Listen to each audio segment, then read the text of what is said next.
Picture this, rolling Aberdeenshire fields, stretching out under a vast Scottish sky, dotted with nothing but a handful of sheep and the stoic silhouette of one solitary farm steading. A place where the loudest sound was the wind, and the fastest pace was the changing seasons. And then, almost overnight, that quiet landscape transformed. Suddenly, there were streets, bustling schools, busy factories, and 11,000 new neighbours. How did this happen? Well, it was all thanks to one man's bright idea, coupled with an absolute gusher of North Sea oil. Together, they turned a mere name on an 1,859 estate map into Scotland's fastest-growing town. It's a story you won't want to miss. Stick around. In the next few minutes, you'll see how a quiet solicitor, a briefcase full of bold sketches, and the roaring energy of a 1,970 seconds oil rush completely rewrote the future of a place called Westhill, even before the ink on its first blueprints had truly dried. It's a tale of vision, luck, and relentless adaptability. I'm not talking about Aberdeen itself. Everyone knows the Granite City's oil story, right? Its grand grey buildings and historic harbour have been synonymous with North Sea energy for decades. No, I'm talking about a place just 7 miles west that, for all intents and purposes, simply didn't exist, until it had to. This isn't just another tale of urban sprawl. It's a meticulously planned, incredibly dynamic, and frankly, astonishing success story that unfolded against the backdrop of one of the 20th century's biggest industrial booms. By the end of this, you'll understand exactly why locals now joke that Westhill was built on black gold and blind optimism. And you'll also see why that seemingly casual joke actually masks one of the most dramatic and genuinely inspiring planned town success stories in British history. It's a testament to what happens when foresight meets opportunity, and when a community decides to not just survive, but to truly thrive, against all odds. Back in 1960, if you'd looked at the postcode AB32, you would have found it covered more cattle than people. The area was quintessential rural Aberdeenshire, green, tranquil, and seemingly untouched by the march of modern development. The combined population of Westhill and Black Hills farms, the two main estates that would eventually form Westhill, was barely 100 souls. Life here moved at a different pace. Roads were often single-track, winding through fields, barely wide enough for 2 cars to pass. Buses, if they ran at all, might appear twice a week, connecting isolated communities to larger market towns. The loudest noise you were likely to hear wasn't traffic or industry, but the rhythmic hum of the grain dryer at Skenney Mill, a sound that spoke of agriculture and tradition. Post-war Scotland was, by this point, grappling with a severe housing crisis. Communities were expanding, families needed homes, and the old urban centres were bursting at the seams. Planners across the country were scrambling for solutions, but their gaze was typically fixed closer to major industrial hubs, places like Glasgow, where the need felt most immediate and obvious. The idea of building a brand new town in a sparsely populated agricultural area like this just wasn't on anyone's radar. It seemed illogical, inefficient, and frankly, a bit fanciful. Yet, one Aberdonian solicitor, a man named Ronald Fraser Dean, saw something different. As he drove past these quiet fields, perhaps on his way to client meetings or simply enjoying the countryside, he didn't just see farmland, he saw potential. He envisioned space, not just empty space, but opportunity for a whole new community. A vibrant place perfectly positioned within easy commuting distance of Aberdeen, the burgeoning regional centre. Dean wasn't just a lawyer, he was a visionary, someone who could connect the dots between unmet demand and undeveloped land. In 1963, armed with this conviction, he tabled a proposal so audacious, so contrary to conventional wisdom, that the council officials he presented it to actually laughed. Build a town? They must have scoffed, their voices echoing in the bureaucratic halls. Out there? For whom? The notion seemed preposterous. Who would possibly want to live in the middle of nowhere, miles from established amenities and services? But Dean, undeterred, had a simple yet profoundly confident answer, one that would become the unofficial motto of Westhill's early days. Build it And they will come. He truly believed in the magnetic pull of a well-planned, affordable community.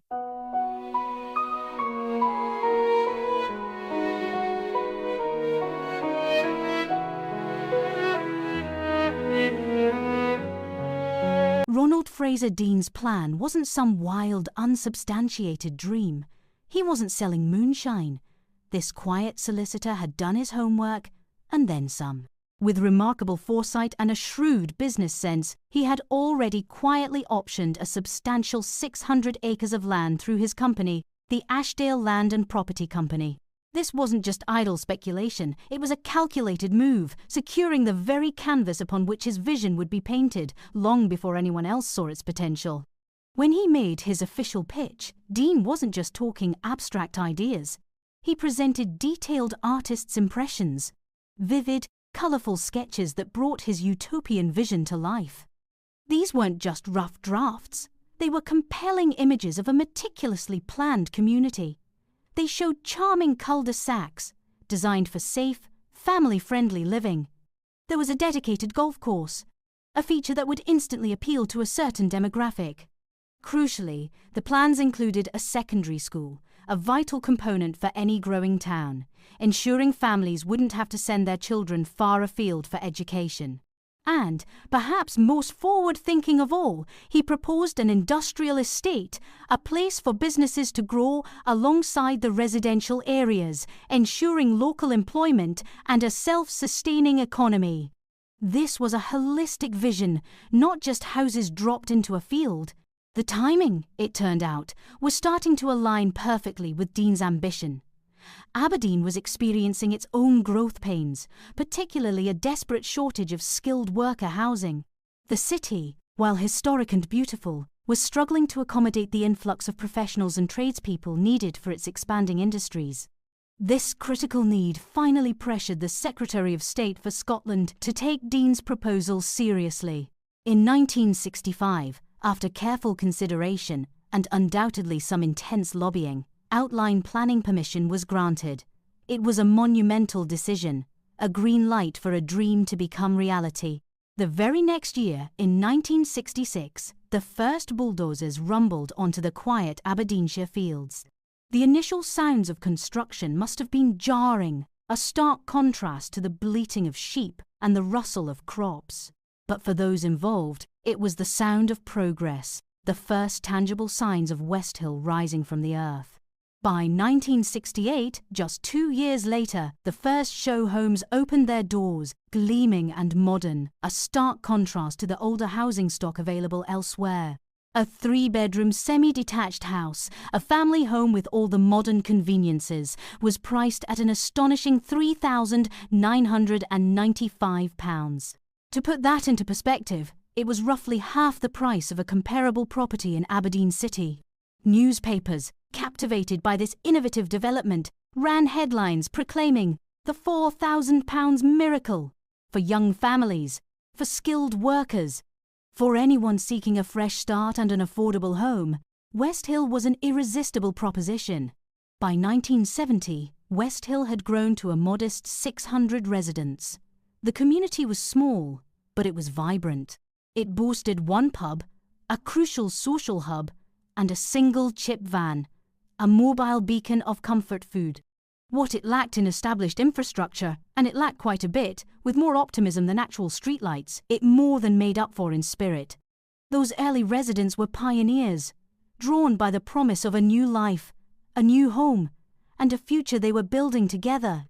The air was thick with hope, and the quiet hum of a town just beginning to find its voice.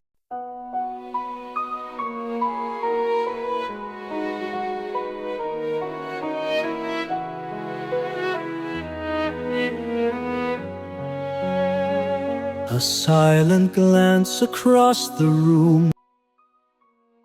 Then came the seismic shift, the event that would catapult Westhill from a promising new town to an economic powerhouse, a boom nobody, not even Ronald Fraser Dean, in his wildest dreams, could have fully predicted. In December 1969, BP made an announcement that would forever alter the economic landscape of Scotland and the UK. they had discovered the massive Forties oil field in the North Sea. This wasn't just a small find, it was a colossal reservoir of black gold, a game-changer that promised unprecedented wealth and industrial activity. Suddenly, the North Sea was the new frontier, and oil companies, from giants like Shell and Exxon to countless service providers, descended upon Aberdeen. They needed engineers, precision welders, daring divers, meticulous accountants, and an army of support staff. And they didn't just need them eventually, they needed them yesterday. The demand for skilled labour, and crucially, for housing to accommodate these workers and their families, exploded overnight. Aberdeen itself was already struggling to keep up. Its existing infrastructure and housing stock simply inadequate for the sudden influx. This is where Westhill's meticulously planned, yet somewhat slow-burning development suddenly found itself in the perfect storm of opportunity. The town sat just 10 minutes from the heliports that ferried workers to offshore platforms, and an hour from the North Sea supply bases that provisioned the rigs. But, most critically, Westhill still had plots of land available, ready to build sites that could accommodate the urgent need for new homes. It was a ready-made solution to an immediate pressing problem. Between 1971 and 1975, the population of Westhill didn't just grow, it quadrupled. The quiet streets of the early 72nds became a hive of activity. The demand for schools was so intense that prefab classrooms, often nicknamed hutches, popped up like mushrooms, seemingly overnight, struggling to keep pace with the ever-growing number of children. The Royal Bank of Scotland, recognising the burgeoning economic activity, opened a temporary branch, not in a grand building, but in a caravan, a clear sign of the urgent improvisational nature of the boom. Even the Westhill Inn, that solitary social hub, found itself overwhelmed, famously running out of beer twice in 1974. A small detail, perhaps, but one that perfectly illustrates the sheer, unexpected volume of new residents looking to unwind. House prices, already attractive, doubled in just 12 months, yet they still managed to undercut those in Aberdeen by a significant 30%. This affordability, combined with the proximity to work, made Westhill an irresistible magnet for families seeking a foothold in the booming oil industry. One resident, reflecting on those whirlwind years, perfectly captured the spirit of the time in an interview with the Press and Journal. "We arrived with 2 suitcases and left with 2 kids and a mortgage, all in 18 months. It was a period of rapid change, immense opportunity, and a dizzying pace of life that left little time for anything but building a future." Let's really put some numbers on this, because the pace of Westhill's growth isn't just impressive, it's almost unbelievable. In 1963, when Ronald Fraser Dean first presented his audacious plan, the population of the area was a mere 90 people.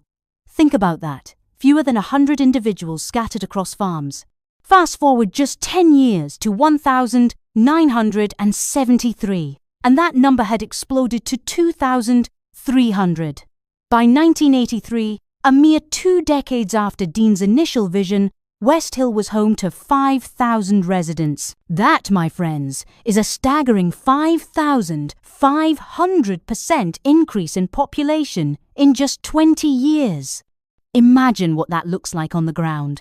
Fields giving way to foundations, quiet lanes transforming into bustling thoroughfares, the constant hum of construction, and new faces appearing daily. The original town plan, drawn up with careful projections, had forecast a saturation point of around 4,500 residents.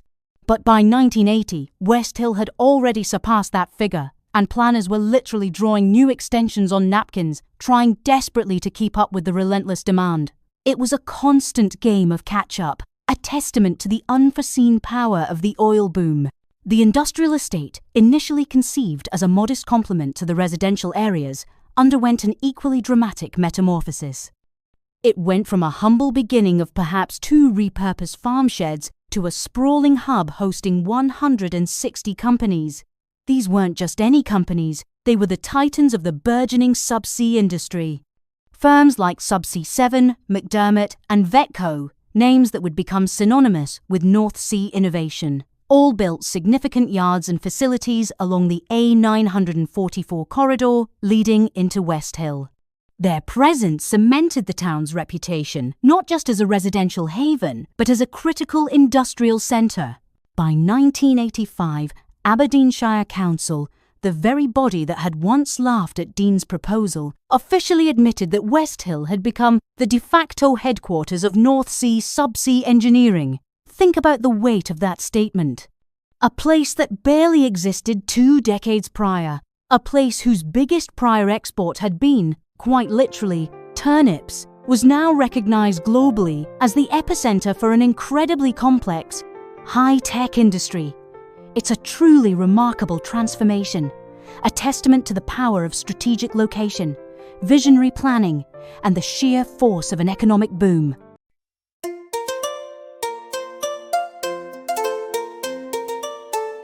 So, what was it actually like to live in this brand new, rapidly expanding town? Imagine, for a moment, moving your family from a cramped, often damp, Glasgow tenement, a common reality for many Scottish families in the mid-20th century, to a bright, modern timber frame house in Westhill. This wasn't just a change of address, it was a complete lifestyle upgrade. You'd have an upstairs loo, a luxury many tenement dwellers could only dream of, and your very own garage, a symbol of newfound prosperity and convenience. For the children, Westhill was a paradise. They roamed the golf course roughs, a vast, natural playground, exploring and making their own adventures in a way that simply wasn't possible in crowded city streets. Parents quickly found their own social outlets, joining brand new bowling clubs, forming friendships over shared experiences of pioneering a new community. Everyone, it seemed, queued at the mobile post office, a temporary solution that became a daily ritual, fostering a sense of shared experience and camaraderie. Yet, as with any rapid growth, infrastructure often lagged behind. The pace of development was so intense that permanent solutions couldn't always keep up. Doctors, for instance, worked out of porta cabins, temporary structures serving as makeshift surgeries, a testament to the urgent need for medical services. The single-track main road, originally designed for occasional farm traffic, was now seeing an astonishing 8,000 vehicles a day, leading to bottlenecks and frustrations. And in one memorable, if unfortunate incident, the sewage works failed spectacularly the very week the new secondary school opened, a vivid, if slightly malodorous illustration of the growing pains. Older residents, with a knowing wink and a wry smile, nicknamed it the town that learned to sprint before it could crawl. But here's the thing, despite these challenges, the community spirit in Westhill wasn't just strong, it was exceptional. People pulled together, creating informal networks that filled the gaps left by lagging infrastructure. Babysitting circles flourished, car share rosters were meticulously organised, and neighbours looked out for one another. There was even a volunteer fire brigade, a true embodiment of self-reliance and collective responsibility. Westhill, in those heady days, felt very much like a frontier camp, a place where people forged bonds out of necessity and shared ambition. The crucial difference, of course, was that the gold they were chasing wasn't found with pickaxes and pans. It was the black gold of oil, and the tools of their trade were increasingly sophisticated computer terminals and advanced engineering equipment. It was a new kind of frontier, built on ingenuity and community. Section 6. The Peak. By 1987, the economic impact of North Sea oil was undeniable, and Aberdeen, with Westhill as its vital satellite, was at the epicentre. The region generated an astounding 20% of Scotland's entire GDP. This wasn't just abstract economic data. It translated directly into tangible prosperity for the people living and working there. Westhill, in particular, flourished, boasting an average household income that was a remarkable 40% above the national figure. Money was flowing, opportunities were abundant, and a sense of optimism permeated every aspect of life. The town's amenities reflected this newfound affluence. Westhill Academy, the secondary school that had once struggled with temporary classrooms, now boasted a purpose-built theatre. a symbol of cultural investment and a commitment to providing top-tier facilities for its students. The shopping centre, once a modest collection of shops, expanded and upgraded, featuring a gleaming Safeway supermarket, a sign of modern convenience and choice. And, in a detail that truly marked the arrival of a certain lifestyle, it even had a Pizza Hut. For many, this was the epitome of contemporary suburban living, a taste of American-style prosperity right there in Aberdeenshire. But as with any industry tied to global commodities, the oil sector is prone to cycles, and the mid-1990s brought a stark reminder of this reality. The oil slump hit hard. The once unending flow of contracts for offshore rigs and support vessels began to dry up. Companies, facing reduced demand and falling prices, were forced to make difficult decisions, and layoffs rippled through the workforce. The buoyant optimism that had defined Westhill for decades began to waver, replaced by a palpable sense of uncertainty. House prices, once soaring, slid by a painful 25%, a stark psychological and financial blow to many families who had invested their futures in the town's prosperity. For a moment it seemed Westhill's story might end like so many other single-industry towns, once vibrant, now left to decline as its primary economic driver faltered. But this is where Westhill truly revealed its hidden strength. Its people, and particularly its innovative subsea engineers, refused to be defined by a single commodity. Instead of collapsing, they pivoted. The very firms that had built their reputations on oil and gas infrastructure began to diversify with remarkable agility. Subsea expertise, it turned out, was incredibly transferable. They applied their knowledge of underwater environments and complex engineering to new challenges. They moved into telecommunications, laying crucial fiber optic cables across the seabed. They designed and installed moorings for renewable energy projects, anticipating the shift towards green power. Some even ventured into medical robotics, demonstrating an astonishing breadth of technical capability. The industrial estate, once exclusively an oil and gas hub, began to subtly transform, its focus broadening. It even rebranded itself as an energy transition zone, long before that phrase became a trendy buzzword on LinkedIn, demonstrating a prescient understanding of the future. When oil prices eventually rebounded in 2004, Westhill wasn't just waiting for the good old days to return.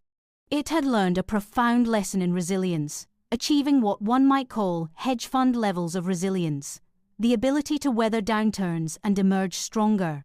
The workforce had adapted. There were fewer traditional pipe layers and more data scientists, fewer roughnecks and more software developers.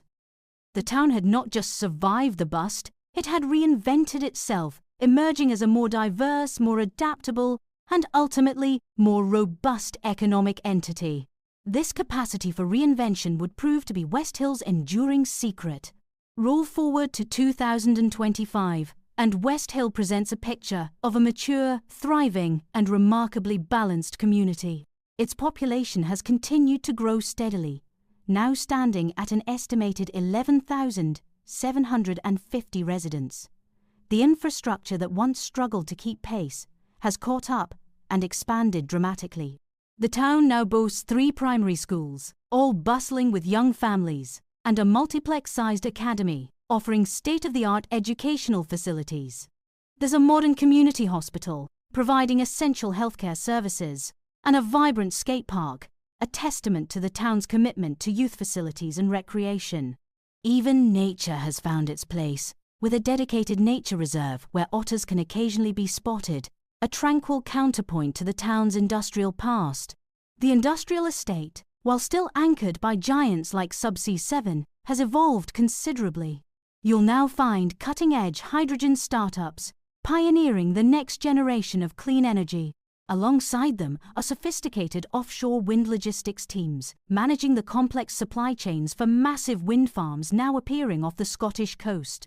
It's a dynamic mix, showcasing a deliberate shift towards a more diversified and sustainable energy future. And what about those house prices? They now hover around £250,000, reflecting continued demand and the town's desirability, yet still offering a more accessible entry point than many parts of Aberdeen city. Commute times remain incredibly efficient, a mere 12 minutes by car to the city centre or a leisurely 20 minutes by the new environmentally friendly hydrogen bus, a symbol of the town's progressive outlook. Westhill no longer sells itself purely on the promise of oil. While the legacy of black gold is undeniable, the town's appeal today is far broader. It sells itself on its excellent schools, its reliable fibre broadband connectivity, its safe family-friendly environment, and those stunning hilltop views that offer a constant reminder of the beautiful Aberdeenshire landscape it emerged from. It's a town that has confidently stepped into the 21st century, demonstrating that its future is about much more than just a single industry. So, after tracing Westhill's incredible journey from quiet farmland to a powerhouse of innovation, what profound lessons can this Scottish town teach us? First, and perhaps most importantly, bold vision matters. Ronald Fraser Dean's initial sketches and proposals looked utopian, even laughable, to many council officials. Yet, his genius lay in aligning that seemingly impossible vision of a planned community with a very real, long-term urban demand for housing and space. He saw what others couldn't, a future where the countryside was an asset, not an obstacle. His foresight created the canvas. Second, timing is absolutely everything. Without the unforeseen, seismic impact of the North Sea oil boom, Westhill might well have remained a charming but modest village, slowly growing over decades. But equally, without the groundwork laid by Dean, the available plots, the initial infrastructure, the planned community, those desperate oil workers would have faced a 2-hour commute or no housing at all. It was the perfect, almost miraculous confluence of meticulous planning meeting an unpredicted industrial explosion. Westhill was the right place at the right time with the right foundations. Third, and perhaps most inspiringly, communities can pivot, adapt, and reinvent themselves. The mid-90-second slump could have been Westhill's downfall, turning it into another cautionary tale of a boom and bust town. But the very firms that had expertly laid pipelines for oil now anchor floating wind farms and manage complex data networks. The workforce, the expertise, and the innovative spirit remained, simply shifting focus. Westhill's true secret wasn't just the black gold that fueled its initial growth. It was the ingrained habit of reinvention, a flexible, forward-thinking mindset baked in from day one. It's a powerful lesson in resilience for any community facing economic change. If you've enjoyed this deep dive into Scotland's hidden oil town origin story, a tale of unexpected transformation and incredible resilience, then please hit that subscribe button. I've got more fascinating planned town tales coming your way, from the architectural ambitions of Glenrothes to the bold new vision of Cumbernauld. And I'd love to hear from you. Drop a comment below. Would you move to a brand new town, designed from scratch? Or do you prefer the comforting patina of somewhere centuries old, steeped in history? And hey, if you know anyone who still thinks farmland is just farmland, share this with them. Westhill's story proves that history, and a little bit of unexpected oil, might just prove them wonderfully wrong. Westhill started as little more than 2 quiet farms and the ambitious daydream of a visionary solicitor. Yet, within an astonishing 2 decades, it transformed into what many called the Silicon Valley of subsea engineering, a global hub of innovation and prosperity. Today, as the majestic silhouettes of offshore wind turbines begin to replace the distant glow of oil rigs on the horizon, the town continues to rewrite its script, adapting and evolving with characteristic ingenuity. From farms to fortune, Westhill stands as a powerful testament that with a clear vision, a stroke of good luck, and a healthy dose of that proverbial black gold, alongside an even healthier dose of human ingenuity, tomorrow's skyline can rise faster than you can even say roughnecks and roundabouts. It's a story of constant evolution, a living, breathing testament to progress.